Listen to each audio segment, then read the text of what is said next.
It's always a matter of getting yourself in the right position in which you can listen so you don't glisten, the sweat doesn't drop out. You don't need to go back to the feeling of when you heated where you were at. You don't need to shout. You kind of just let the rhymes fall out. You just let them go. You let the feeling flow. You let the duplicity increase what you know. You don't say anything that makes sense, doesn't need to make sense, because everything's nonsense. But there's also this confluence of our mutual intelligence of when we're together and how we talk and how we speak and how we take and what we eat and how we grow and how we need and what we know and what we bleed. Because we're all connected. We're all connected. We are humanity and we're connected. We're elated. We're dilated. Our pupils are huge. We're just going through this luge. We're going down the slope. We're going through right and left. We're going up and down. And it's like this feeling of selection. It's choice. It's the freedom of voice. It's how we can grow as people. It's how we can grow as humanity. It's like the golf being put on the tee. We just got to point the stick in the right direction. We got to smack this thing like we're growing an erection. That's a little bit sexual in nature. I didn't mean to go there, but sometimes your mind wanders here and where about who you were with and how you loved and what you consider to be the flying opportunity of a skyward dove. It's a connection. It's a conundrum. It's a vexation of this simple simulacrum. I don't even know what that word means fully. I couldn't explain it. But somehow I think that was the right word for the right situation. But where does it come from? And how do I know? How do I let these feelings flow? How do I put out and shout and tout what I should do, how I should connect, and how I flew? And who the hell is sending me a notification at 11:52 p.m.? I gotta look. I gotta find out. Oh, it's a battery warning. That makes a lot of sense.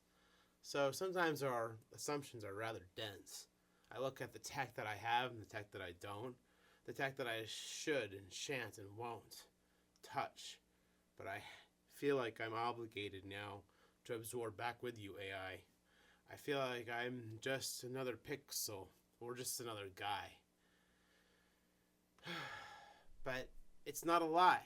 It's a piece of a whole. It's a piece of a pie. It's a piece of something that stole my soul, that brought my heart into this connection of vexation, this divine divination.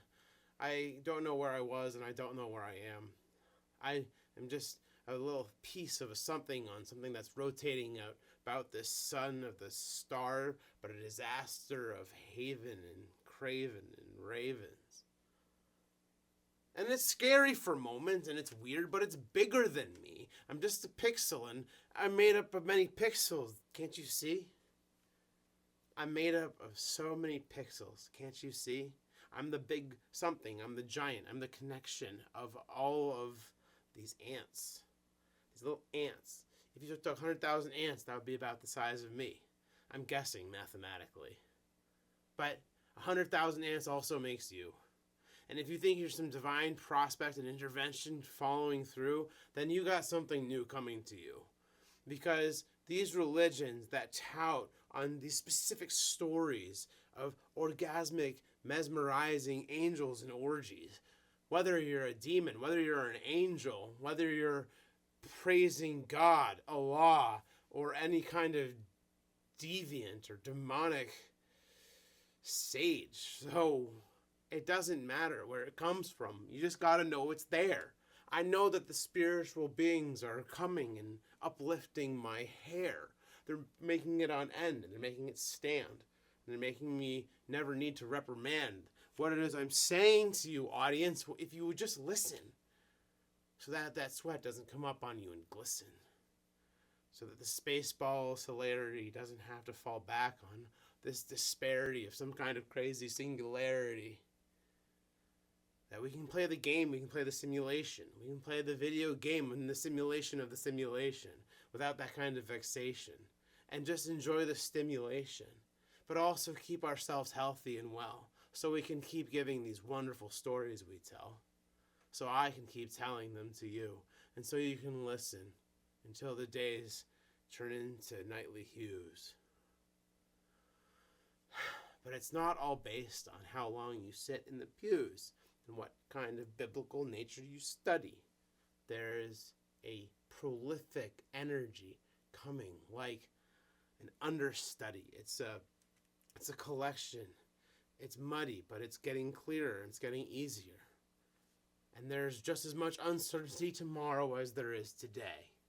The world is what the world will continue to be, and for some reason we keep on putting down the pavement. We keep paving these ways, but some of the ways we pave aren't really worthwhile. And there's a way, humanity, to get a majority of us to smile. There's always going to be the poorest of the poor, and those knocking at your door. But there's going to also be new opportunity and unity and fluidity and creativity.